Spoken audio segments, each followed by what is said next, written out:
Gobardhan, very good. আচ্ছা, তার মানে মাঝে হচ্ছে গিয়ে সে লাস্ট নিয়ে পৌঁছায়। এরপর আমরা দেখতে পারবো গল্পের ভেতর, আমি একটু স্কিপ করেছি, আমি সামারিটাই বলি, হ্যাঁ, আমি আর পড়ছি না। তার মানে কি যে এইখানে আপনি বুঝতেই পারছেন, যেহেতু হচ্ছে হারু ঘোষ হচ্ছে গিয়ে তার মেয়ের জন্য পাত্র দেখতে যাচ্ছে, তার মানে মতি হচ্ছে গিয়ে যে এক্সপেক্ট করছি আমরা যে মতির হচ্ছে খুব শীঘ্রই কি হবে, বিবাহ হবে। তার মানে মতির জন্য পাত্র দেখা হচ্ছে খুব জোরে সোরে। রেকর্ডিং কি হচ্ছে? আচ্ছা, এখন প্রশ্ন হচ্ছে যে গ্রামে মতির জন্য যে পাত্র দেখা হচ্ছে, সবার একটা আস্কিং রেট আছে যে কি ধরনের পাত্র চায়। হ্যাঁ, সবাই কি ধরনের পাত্র চাচ্ছে? শশীর মতো পাত্র চাচ্ছে। কার মতো পাত্র চাচ্ছে? শশী। এখন শশীর পরিচয় কি? ভদ্রলোক কি করেন? ডাক্তার। আর গ্রামে তাকে হচ্ছে একটা ছদ্ম নামে ডাকে। কি নামে ডাকে? ছোট বাবু নামে ডাকে। গ্রামের মানুষের প্রতি তার একটা অগাধ বিশ্বাস আছে, আবার গ্রামের মানুষও তাকে খুব শ্রদ্ধা করে, ভক্তি করে। হ্যাঁ, কেউ কেউ তাকে বলে হচ্ছে ঈশ্বর সমতুল্য। গ্রামের মানুষ হচ্ছে তাকে এইভাবে ট্রিট করে। কেন তাকে হচ্ছে কি এত শ্রদ্ধা ভক্তি করে মানুষ? কারণ সে হচ্ছে একজন ডাক্তার। কিন্তু শশীর মনে একটা প্রশ্ন জাগে, মানুষ তো তাকে সম্মান করা হচ্ছে কারণ তিনি একজন ডাক্তার, কিন্তু তার বাবার যে পরিচয় আছে সেই পরিচয় তিনি বললাম বহন করতে চান না। কে চান না? শশী চান না। কেন শশী তার বাবার পরিচয় বহন করতে চাচ্ছেন না? মানুষ কি করে? মানুষ কেনা বেচা করতে। অর্থাৎ তার বাবার যে ব্যবসা ছিল সেটা হচ্ছে গ্রামে খুব মানে গ্রামের মানুষ খুব ভালো করে জানতো যে তিনি কি করেন। তার এরকম একটা উদাহরণ তিনি দিয়েছেন যে তিনি কিরকম মানুষ ছিলেন। তার উদাহরণটা হচ্ছে দুটো ইনসিডেন্ট আমরা পাই। একটা ইনসিডেন্ট হচ্ছে যামিনী কবিরাজ, যিনি হচ্ছেন খুব বৃদ্ধ মানুষ, বুড়ো মানুষ, তার জন্য একজন বউ জুটাইয়ে দিয়েছিলেন টাকার বিনিময়ে। সে কে? সেন দিদি। কে জুটাইয়ে দিয়েছিলেন? শশীর বাবা। আচ্ছা, গোপাল জুটিয়ে দিয়েছিলেন। আরেকটা ইনসিডেন্ট আছে। আরেকটা ইনসিডেন্ট কি আছে বলেন তো? আরেকটা হচ্ছে নন্দলাল। নন্দলালকে তিনি কিভাবে বিয়ে দিয়েছিলেন? নন্দলাল হচ্ছে কি ব্যবসায়ের কাজে বাজিতপুর গ্রামে এসেছিলেন, তাকে বাসায় দাওয়াত দেওয়া হয়, রাতে থাকতেও দেওয়া হয়। সকালে যখন তিনি যাবেন দেখেন যে চারিপাশে লাঠিসোঁটা নিয়ে মানুষ দাঁড়িয়ে আছে। আর তখন গোপাল বলে, যাওয়ার রাস্তা একটাই, আমার মেয়েকে কি করতে হবে? বিয়ে করতে হবে। জোর করে বিয়ে দেওয়া হয় কার সাথে? বিন্দুবাসিনীর সাথে। বিন্দুবাসিনী কে? শশীর বোন, গোপালের মেয়ে। বোঝা গেল এটা? আচ্ছা, মতির সাথে শশীর আমরা একটা ভালো লাগা দেখি প্রথম থেকে। শশীর মতো পাত্র খুঁজছে পরাণ, এবং তার মতো পাত্র হলে তিনি কখনো ডিনাই করবেন না। মানে তিনি ইনডিরেক্টলি বোঝাচ্ছেন শশী যদি রাজি হয়ে যায় বিয়েতে তাহলে তার কোনো সে নাই। কিন্তু শশী তো কখনো রাজি হয় না আমরা দেখি, কিন্তু শশী মনে মনে তার ভিতরে একটা ভালো লাগা কাজ করে। এবং আমরা দেখি যে সে মতিকে ট্রিটমেন্ট করতেও আসে, মতির জন্য ওষুধও দিয়ে যায়। কিন্তু মতির জন্য যখন তিনি ওষুধ দেন, ট্রিটমেন্ট করেন, এই দিক দিয়ে আরেকজন হচ্ছে গিয়ে তেলে আগুনে জ্বলে ওঠেন। কেশ, তিনি কুসুম। এখন আপনাদেরকে আমি একটা জিনিস বুঝিয়েছিলাম, সেটা হচ্ছে মানুষের মনের হচ্ছে কয়টা স্টেজ থাকে? কয়টা? তিনটা স্টেজ থাকে। তো তিনটা স্টেজ থাকলে কি কি স্টেজগুলো একটু বলবেন? আনকনশিয়াস। আমি আবার রিপিট করছি, মানুষের মনে কয়টা স্টেজ থাকে? তিনটা। একটা হচ্ছে কি কনশিয়াস, সাবকনশিয়াস, আর একটা হচ্ছে কি আনকনশিয়াস। বাংলায় যদি বলি আমি, একটা হচ্ছে চেতন মন, যেটাকে আমরা কি বলছি? কনশিয়াস। আরেকটা কি মন? সাবকনশিয়াস। এটা মানে কি? অবচেতন। আরেকটা মন কি? অচেতন, মানে আনকনশিয়াস। আচ্ছা, এখন আপনাদের কাছে বললাম পরীক্ষা একটা প্রশ্ন থাকে যে কুসুম কি হচ্ছে গিয়ে শশীর, মানে যদি আমি আপনাকে প্রশ্নটা এরকম করি যে এই কুসুম আর শশীর সাথে এটা কি কনশিয়াস মাইন্ডের সম্পর্ক ছিল নাকি আনকনশিয়াস মাইন্ডের? সাবকনশিয়াসে ছিল না। একটা জিনিস মনে রাখবেন, আমি আনকনশিয়াস মাইন্ড কাকে বলে? এটা ভুল ধারণা। আপনাকে বলছি যেটা জীবনে বাস্তবায়ন হবে না। আর কি হতে পারে? আনকনশিয়াস মাইন্ড হচ্ছে মনের সেই ইচ্ছা আকাঙ্ক্ষা, যে ইচ্ছা আকাঙ্ক্ষাগুলো আপনি কখনো মানুষকে বলতে পারেন না, আপনি কখনো প্রকাশ করতে পারেন না। আপনি দেখবেন এখন যদি আপনার, যেমন ধরেন মানুষ হচ্ছে কি চায়? মানুষ হচ্ছে তার ভিতরে কিছু সাপ্রেস ডিজায়ার থাকে। কি ডিজায়ার থাকে? Suppress desire. এই ডিজায়ারগুলো সে হচ্ছে কি করে? সবসময় হচ্ছে ধামাচাপা দিয়ে রাখে। এগুলি সে কাউকে বলে না। এগুলো কি করে না? সে কাউকে বলে না এবং কাউকে বলতেও চায় না। এখন আপনি দেখেন যে মানুষ যে সাপ্রেস ডিজায়ার প্রত্যেকটা মানুষের ভেতরে আছে। এখন কেউ যদি বলে স্যার আমার তো কোনো সাপ্রেস ডিজায়ার নাই, তাহলে সে কি বলছে? কারণ মানুষের মনটা এই তিনভাবেই ব্যবহৃত হয়, মানুষের মনটাই তিনভাবেই ঘোরে। সেও যদি বলে স্যার আমার কোনো সাপ্রেস ডিজায়ার নাই, তাহলে সে কি বলছে? মিথ্যা বলছে। কারণ মানুষের মনে এই তিনটে স্টেজ থাকবেই। যেমন দেখেন, আপনার আনকনসিয়াস মাইন্ডে আপনি বললাম সারা জীবন প্রাক্তন যে প্রধানমন্ত্রী ছিলেন তাকে আপনি কি দিয়েছেন? গালি দিয়েছেন, কিন্তু সেটাকে আপনি প্রকাশ করতে পেরেছেন? পারেনি। এটা হচ্ছে আপনার সাপ্রেস ডিজায়ার ছিল যে আমি পেলে এরকম করব। এবং আমরা যখন দেখেছি গণভবনে যখন এই চুরি হয়েছে, তখন আমরা কি বলছি যে মানুষকে এত খারাপ হতে পারে? তার মানে কি, সে যে এরকমভাবে লুটপাট করেছে, এটা কি মানুষের সাপ্রেস ডিজায়ারের অংশ ছিল। আনকনসিয়াস মাইন্ডের একটা প্রতিফলন আমরা দেখতে পাচ্ছি। মানুষ এরকমই চেয়েছিল সুযোগ পাইলে। অর্থাৎ আমরা প্রত্যেকটা মানুষই বললাম সুযোগের অভাবে সৎ। কিসের অভাবে সৎ? সুযোগের অভাবে আমরা সবাই অনেস্ট, নিজেকে অনেস্ট বলে দাবি করে চালিয়ে দিই। আমরা সুযোগের অভাবে সৎ। সুযোগ পেলে এখানে আমরা কে কতটুকু নিচে নামতে পারে সেটা বলে আমরা প্রমাণিত হয়ে যাবে যদি সে সুযোগ পায়। আপনার কাছে এখন আমাকে 2 কোটি টাকা পেলে আমি কি করব, কি করতে পারি, সেটা তো আমি পেলে আপনি বুঝবেন। কিন্তু আমি তো পাচ্ছি না, এই জন্য বলে আমার কখনো 2 কোটি টাকার কি নেই, লোভ নেই। আমি পাচ্ছি না তাই লোভ নেই। পেলে বুঝি লোভ থাকতো না? সবারই লোভ থাকতো। তার মানে কি, মানুষের আনকনসিয়াস মাইন্ডে কি আছে? এক ধরনের ডিজায়ার থাকে, যেটা সে সুযোগ পেলেই বাস্তবায়ন করার জন্য রেডি থাকে। এখন সাবকনসিয়াস মাইন্ড কি করে? সাবকনসিয়াস মাইন্ড হচ্ছে একটা ব্রিজের মতো। কিসের মতো? ব্রিজের মতো। সে ব্রিজটা কি করে? কনসিয়াস টু আনকনসিয়াসে সে লিড করে। এখন সে কি করে? সে শিখায় আপনাকে কোনটা ভালো কোনটা মন্দ। সে কি করে? সে আপনাকে শিক্ষা দেয়, আপনার মনে মনে বলে যে এইখানে এই কাজ করা যাবে না। আপনাকে কি বলে? এখানে এই কাজ করা। যেমন নামাজে, আপনি যখন নামাজে গিয়েছেন, নামাজে গিয়ে কি আপনি কথা বলতে পারবেন? কথা বলতে পারবেন? এটা আপনাকে কে শিখাচ্ছে? আপনার সাবকনসিয়াস মাইন্ড আপনাকে আটকায় রাখে বারবার যে এটা করা যাবে না। এখন দেখেন, ওইখান থেকে গণভবন থেকে যে চুরি হলো, এটা হচ্ছে মানুষের আনকনসিয়াস মাইন্ডের একটা চিত্র আমরা দেখতে পাচ্ছি। কিন্তু যারা বলছে যে না এই কাজটা করা মোটেও ঠিক হয়নি, এবং যারা হচ্ছে কি এই কাজটা গিয়েও করতে পারেনি, সুযোগ পেয়েছে কিন্তু তিনি করেননি। কারণ কি? তাকে সাবকনসিয়াস মাইন্ড বাধা দিয়েছে যে তুমি এই কাজটা করো না। তাকে শিখায় সাবকনসিয়াস মাইন্ড। সাবকনসিয়াস মাইন্ড আপনাকে সবসময় 2টা কলিং বেল বাজায়। একটা কলিং বেল দেয় আপনাকে যখন আপনি কোনো ভুল করছেন, তখন সে আপনাকে কলিং বেল দিয়ে বলে যে এই কাজটা ভুল। কি বলে? তোমার যে আনকনসিয়াস মাইন্ডে তোমার এটা চিন্তা করতেছো, এই কাজটা বললাম ভুল। সে হচ্ছে কি রেড বাটন চাপে। রেড বাটন চাপার পরেও, যেমন আমরা সবাই জানি যে আপনি কি জানেন, নেশাগ্রস্ত হওয়া, মদ পান করা, এটা কি হারাম, ঠিক না? হারাম নাকি হালাল? হারাম। তা তো যখন মানুষ মদ্যপান করছেন, তো আপনি যে মদ্যপান করছেন, যে ব্যক্তি পান করছেন, তিনি কি জানেন না এটা? নাকি জানেন না? এটা যে স্বাস্থ্যের জন্য ক্ষতিকর, সেই ব্যক্তি কি জানেন না? জানেন। তারপরে তিনি কি করছেন? পান করছেন। এবার আসেন মজার একটা বিষয়, তিনি যে পান করছেন, তিনি তো নিজেও জানেন যে এটা হচ্ছে, একে তো পাপ, 2 হচ্ছে কি এটা উচিত না, 2 হচ্ছে কি উচিত না। তাহলে তাকে যে এই শিক্ষাটা দিয়েছে, কে দিচ্ছে এটা? Subconscious mind. সাবকনসিয়াস মাইন্ড বলছে ভাইয়া এটা করো না, করো না, করো না। কিন্তু আনকনসিয়াস মাইন্ড কি করতেছে? তাকে তার ডিজায়ারটা, এই যে ধামা চাপা দেওয়া যে ডিজায়ারটা ছিল, সে বললাম তাকে সবসময় হচ্ছে তিল তিল করে বলছে না না করো করো করো করো। এবং সে একটা সময় এটা প্রকাশই করে ফেলে যে সে মদ্যপান করে। এবং সে আনকনসিয়াস মাইন্ডের জায়গার জন্য, আনকনসিয়াস মাইন্ডের কাজ কি? সে হচ্ছে কি ধরেন মদ্যপান করে, সেই ব্যক্তি কি যে কোনো জায়গায় মদ্যপান করতে পারবে? পারবে? কারণ কি তখন তাকে কনসিয়াস মাইন্ড বাধা দেয়, চেতন মন বলে তাকে যে তুমি যে কোনো জায়গায় মদ্যপান করতে পারবা না। তখন সে কোথায় যায়? একটা বারে যায়, গিয়ে সেখানে কি করছে, এবং ওইখানে গিয়ে দেখে সে ওখানে কোনো লজ্জা পায় না। কেন লজ্জা পায় না বলেন তো? কারণ ওইখানেও যে মানুষ আসছে তারাও কি করছে, তার আনকনসিয়াস মাইন্ড দ্বারা ডাইভার্টেড। বুঝতে পেরেছেন? এই জন্য কেউ কাকে লজ্জা পাচ্ছে না। এখন দেখেন, ঠিক তেমনি শশী আর কুসুমের যে সম্পর্ক ছিল, শশীর এটা ছিল কুসুমের প্রতি যে তার ভালো লাগে, এটা ছিল সম্পূর্ণ কোথায়? তার আনকনসিয়াস মাইন্ডে ছিল। এটা বললাম, সে কোথাও কি বলছে?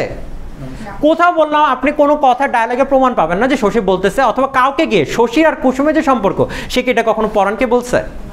সেটা এটা কখনো গিয়ে হচ্ছে কি বিন্দুবাসিনীকে গিয়ে বলছে শশী? কখনো কি সে এটা সেনদিদিকে গিয়ে বলছে? এবং দেখেন উপন্যাসে কে বললো আজই করতে পারেনি যে এই দুজনের ভেতরে একটা কিছু আছে। মতিও আজ করতে পারেনি যে এই দুজনের ভেতরে কিছু একটা আছে। কেন আজ করতে পারলো না? কারণ মানুষ ওই জিনিসটা কখনোই আজ করতে পারে না যেটা তার আনকনসিয়াস মাইন্ডে ঘটে। সমাজ ওটা দেখে না, সমাজ শুধু ততটুকুই দেখে যেটা হচ্ছে তার কনসিয়াস মাইন্ডে হয়। কোন মাইন্ডে হয়? কনসিয়াস মাইন্ডে হয়। এবার কি বোঝা গেল যে তার মানে পুরো উপন্যাসটা জুড়ে যেই মনের হচ্ছে কি আমরা বিষক্রিয়া দেখব সেই মনটার নাম কি? আহা বাবারা, সাবকনশিয়াস হচ্ছে গিয়ে সাবকনশিয়াস মাইন্ড যদি অ্যাক্টিভ থাকতো শশীর মনে, তাহলে শশীকে সে আগেই জানায় দিত, ভাইয়া এটা পরকীয়া কইরো না। বুঝতে পেরেছেন নাকি বুঝেন নাই? বুঝতে পেরেছেন? অর্থাৎ কুসুমও বুঝতো যে এটা করা যাবে না। বুঝা গেছে? তার মানে কি মানুষের আনকনসিয়াস মাইন্ডে কি থাকতে পারে? এরকম ডিজায়ার থাকতে পারে, কিন্তু সমাজের কারণে সে কখনো এটাকে কি করতে পারে না, সমাজের কারণে সে এটাকে কখনো ইমপ্লিমেন্ট করতে পারে না। সমাজ কখনো এটা মেনে নিবে না। এই জন্য হচ্ছে মানুষ এটা ওই তলে তলে। বুঝতে পেরেছেন? এইটাই হচ্ছে কথা, এইটাই হচ্ছে আনকনসিয়াস মাইন্ডের কাজ। তাহলে মনের স্টেজ কয়টা? ভাই আপনাকে বললাম এগুলো অ্যানালাইসিস করে পরীক্ষার খাতে লিখতে হবে। এখন আমি আপনাকে বললাম শশী কুসুমকে ভালো লাগতো, এইসব লিখলে হবে না। কোন জায়গাটা থেকে তিনি এই কাজটা করছেন সেটা আপনাকে বুঝে আমাকে বলতে হবে। কোন জায়গাটা থেকে এটা আনকনসিয়াস মাইন্ড থেকে করছেন। সাবকনসিয়াস মাইন্ড হলে তাকে বলে দিত জীবনও কুসুমের দিকে আর একবারের জন্য তাকানো যাবে না। সাবকনসিয়াস মাইন্ড বলে তাকে এটা বলছে। আর যখনই তিনি এই কথাটা তিনি প্রকাশ করতে চেয়েছেন, তখনই আমরা দেখতে পেরেছি যে এটা ভয়ঙ্কর রূপটা কি হতে যাচ্ছে। আপনি মনে রাখবেন, আপনার আনকনসিয়াস মাইন্ডের চরিত্রকে যদি আপনি বাস্তবায়িত করতে যান, তখন আপনি বুঝতে পারবেন যে আপনি কি ভয়ঙ্কর রূপ ধারণ করতে পারে মানুষ। বুঝতে পেরেছেন? এখন দেখেন, যেমন অনেক ছাত্রকে পুলিশ নির্মমভাবে গুলি করে হত্যা করেছে না? আচ্ছা, এখন এই যে তার কি মনে একটাবারও কি প্রশ্ন জাগে নেই আমি যে গুলিটা করছি এটা কি উচিত নাকি উচিত না? তার মনে বললাম প্রশ্নটা এসেছে না? কনসিয়াস মাইন্ডও বলছে, সাবকনসিয়াস মাইন্ডও বলছে, তাকে বলছে ভাই এই কাজটা করা উচিত না, এবং তুমি এটা জনগণের সামনে তুমি এই কাজটা কখনো করতে পারবা না। কিন্তু তার আনকনসিয়াস মাইন্ডে এক ধরনের ক্ষোভ ছিল। কি ছিল?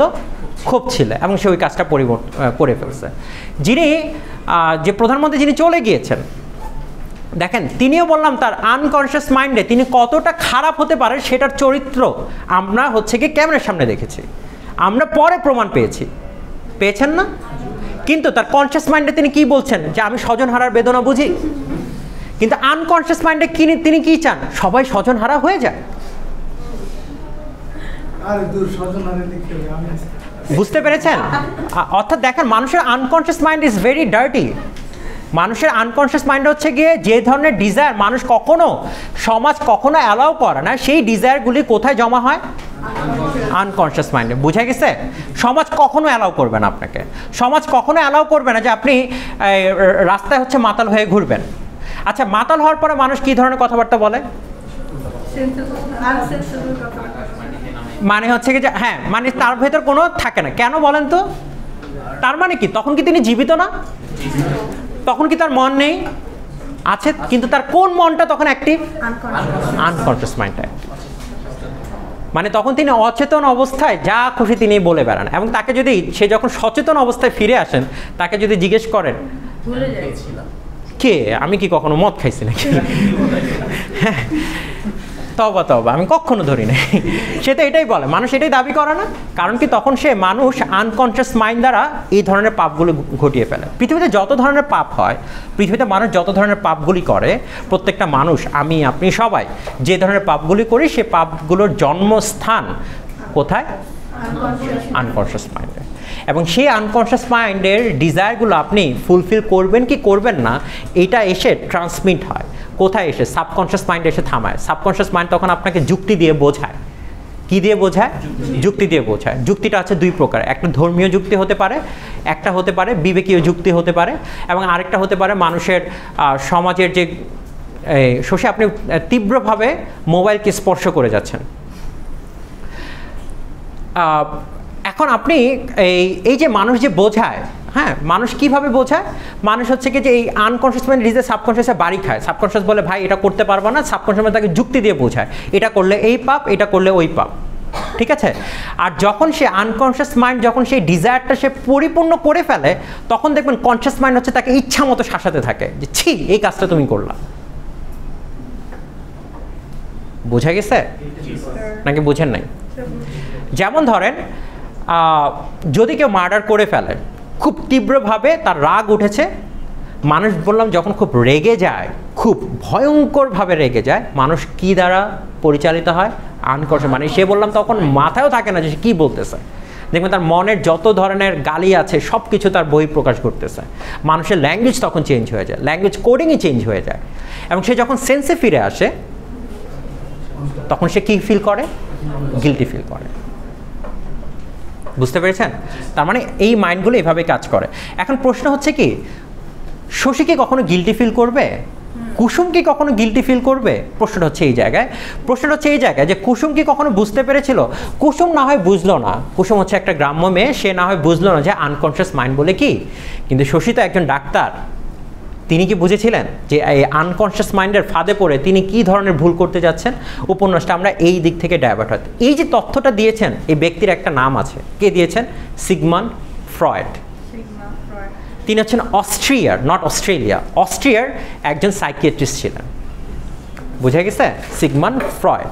সিগমান্ড ফ্রয়েড দ্বারা মানিক বন্দ্যোপাধ্যায় খুব ইন্সপায়ার্ড ছিলেন, এবং এই পুরো উপন্যাস জুড়ে যে ঘটনাটা ঘটবে আপনাদের কাছে অনেকের মন ভাঙবে, অনেকের মনে হবে যে একটা সময় জাস্টিফাইডই মনে হবে যে ব্যাপারটা এরকম হলেও পারতো।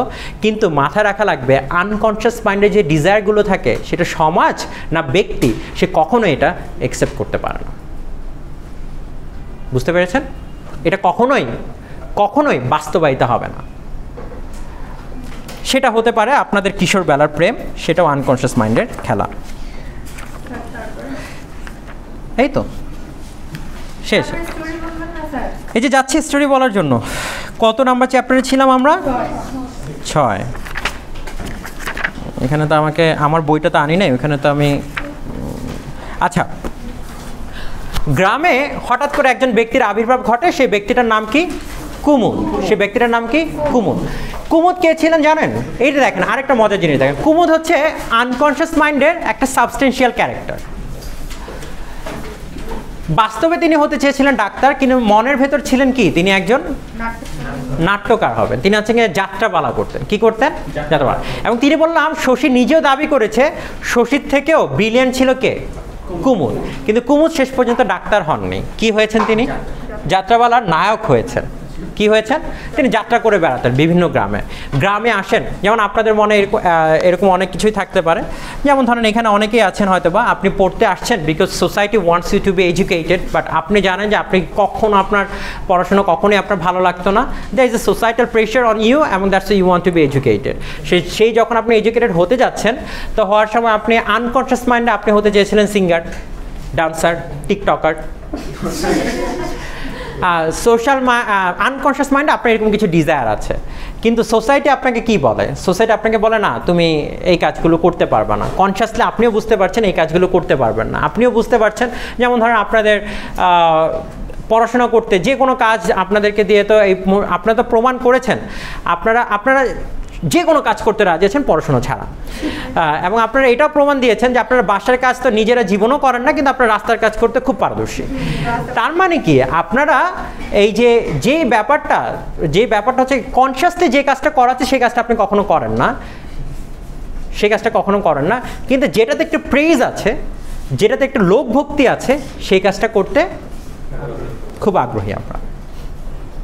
অর্থাৎ মানুষের মনের ভেতরে এই যে সুযোগের অভাবে, মানে সুযোগ পেলে যে সবাই রাস্তার মাঝখানে বসতো না। এখন ধরেন যে অনেকে আমরা দেখেছি যে রাস্তার মাঝখানে ট্রাফিক সিগন্যালের জন্য কেউ বসে শুয়ে ভিডিও করতেছেন। এটা আপনার কাছে কি মনে হয়? এটা কনশিয়াস মাইন্ড আপনি কখনো অ্যালাউ করবেন? কিন্তু তার আনকনশিয়াস মাইন্ডে জীবনে এরকম একটা খোয়াইশ ছিল। এই খোয়াইশটা কি ছিল? সে আমি একদিন রাস্তার মাঝখানে শুয়ে থাকবো, দুই পাশ দিয়ে 2 ট্রাক চলে যাবে, কিন্তু আমার কিছু হবে না। বুঝতে পেরেছেন? আরেকজনের খোয়াইশ ছিল আমি বসে থাকবো রাস্তার মাঝখানে, এটাই সিগন্যাল। হ্যাঁ, তার মানে এই যে দেখেন এটা কি, এটা আপনি কনশিয়াস মাইন্ডকে আপনি এখন দেখেন, আপনি যখন এটা দেখছেন আপনি কি কনশিয়াস মাইন্ড এটা ঠিক বিবেচনা করছেন? না, আপনি বলছেন না এই কাজটা মোটেও উচিত হয়নি। হ্যাঁ, কিন্তু এইটা বললাম তার কিসের ছিল? আনকনশিয়াস মাইন্ডের একটা ব্যাপার স্যাপার ছিল, যদি আমি কখনো এরকম সুযোগ পেয়েই যাই আমি এই কাজটা করে ফেলবো। অর্থাৎ সেই জন্য কোনো মানুষকে বকা দেওয়ার আগে, গালি দেওয়ার আগে অনেকবার চিন্তা করতে হবে যে ওই মানুষটা কোন জায়গায় গিয়ে এই কাজটা করেছেন, ওই মানুষটা কোন পজিশন থেকে এই কাজটা করেছেন, এই ব্যাপারটা আপনাকে চিন্তা করতে হবে। সেজন্য মানুষকে তো আমরা খুব সহজে জাজ করে ফেলি না। ধরেন আপনি আমাকে জাজ করে ফেলছেন, আমি আপনাকে জাজ করে ফেলছি। কেন জাজ করছি? কারণ আমি আপনার অবস্থায় কখনো না গিয়ে জাজ করছি যে ওর এই কাজটা করা উচিত হয়নি। কিন্তু আপনাকে বুঝতে হবে যে সে কোন সিচুয়েশনে ছিল এবং কোন জায়গা থেকে এই কাজটা করছে। নাইম, আপনার পিছের জনকে উঠতে বলেন। বোঝা গেছে? আচ্ছা, চলেন এবার। তার মানে আমরা চ্যাপ্টার 7 থেকে, আপনার কাছে কি বই আছে? আজকে আসছেন, বইটা কালেক্ট করবেন। সবুজের কাছে বই আছে। লিফটেড কার কার কাছে বই নাই? অনেকের কাছে বই নাই। দয়া করে সবুজের কাছ থেকে ডিপার্টমেন্টের বই আছে, বইটা কালেক্ট করে নিয়ে যাবেন। কারণ কষ্ট হলো, আপনাকে একটু পড়তে হবে। আর আমার কাছে বিরক্ত ধরায় দিচ্ছেন, বারবার একই জিনিস আমাকে রিপিট করতে হচ্ছে। এটা খুবই বিরক্তিকর হয়ে যাচ্ছে আমার জন্য, কারণ একই বারবার অতীত টানা। অতীত টানতে গেলে তার কথাই বারবার মনে পড়ে আমার। তাহারই পরে মনে ভুলিতে পারি না কোনো মতে। হ্যাঁ, কার কথা বলছে আপনারা কি জানেন? হ্যাঁ, যিনি পালায় না, পালিয়েছে, তার কথা পরে আমার। আচ্ছা, চলেন এইবার আমরা কোন চ্যাপ্টারে ছিলাম? আমাকে একটু হেল্প করেন না? আচ্ছা, ঠিক আছে। আচ্ছা, আমরা চ্যাপ্টার 8-এ চলে যাই। হ্যাঁ, চ্যাপ্টার 8-এ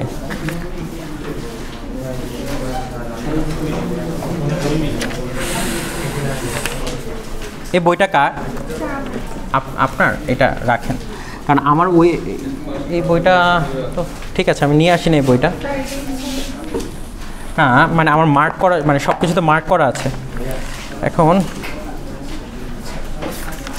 মার্ক করা থাকলে আমার জন্য একটু ইজি হতো আর কি, কারণ নাহলে তো আমি এখন পুরো রিডিং পড়াইতে হবে। রিডিং পড়াটা খুব ঝামেলা।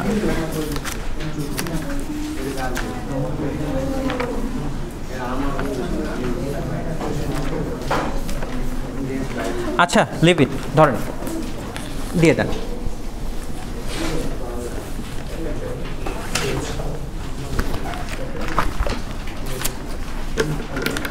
তেরো 8 আপনাদের যে advance reading and English reading and writing যে কোর্সটা ছিল, সেটা ফারিয়া ম্যাম তার সময় মতো ম্যাম অনলাইনে নিয়ে নেবে। হ্যাঁ, ক্লিয়ার? সো আপনাদের বললাম এখন অনেক প্রেশার থেকে আপনারা মানে আস্তে আস্তে রিলিভ হয়ে যাচ্ছেন।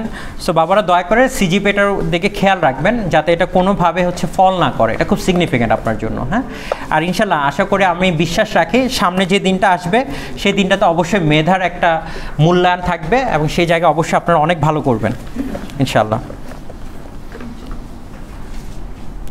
সো আর ভয় পাওয়ার কিছু নেই, যে কালি নেই এটাতে, ভয় পাওয়ার কিছু নেই যে আপনারা মেধার মূল্যায়ন হবে না। সো দয়া করে প্লিজ। আর আপনারা এটা কত সাল? 2024 15 ব্যাচ। আপনারা বের হচ্ছেন কবে তাহলে? 2028-এ।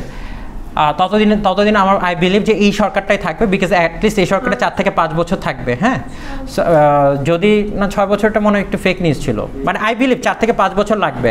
এবং আমার বিশ্বাস এই 4 থেকে 5 বছর অ্যাটলিস্ট দলীয়করণের যে ব্যাপার স্যাপারগুলো ছিল, ইনশাল্লাহ এগুলো হবে না।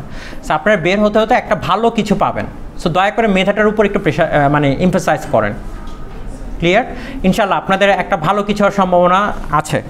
মানে আর গিয়ে যে ওই ইনভেস্টিগেশনে যাবে না যে ওর বাবার 14 গোষ্ঠী কেউ বিএনপি করতো কিনা, জামাত করতো কিনা, শিবির করতো কিনা। অ্যাটলিস্ট আপনারা এই ট্রেনটাতে যদি পাস হয়ে যেতে পারেন, ইউ আর অন দ্য শোর। হ্যাঁ, রেডি? প্লিজ পজ করে দেন। মশিউর আসছেন?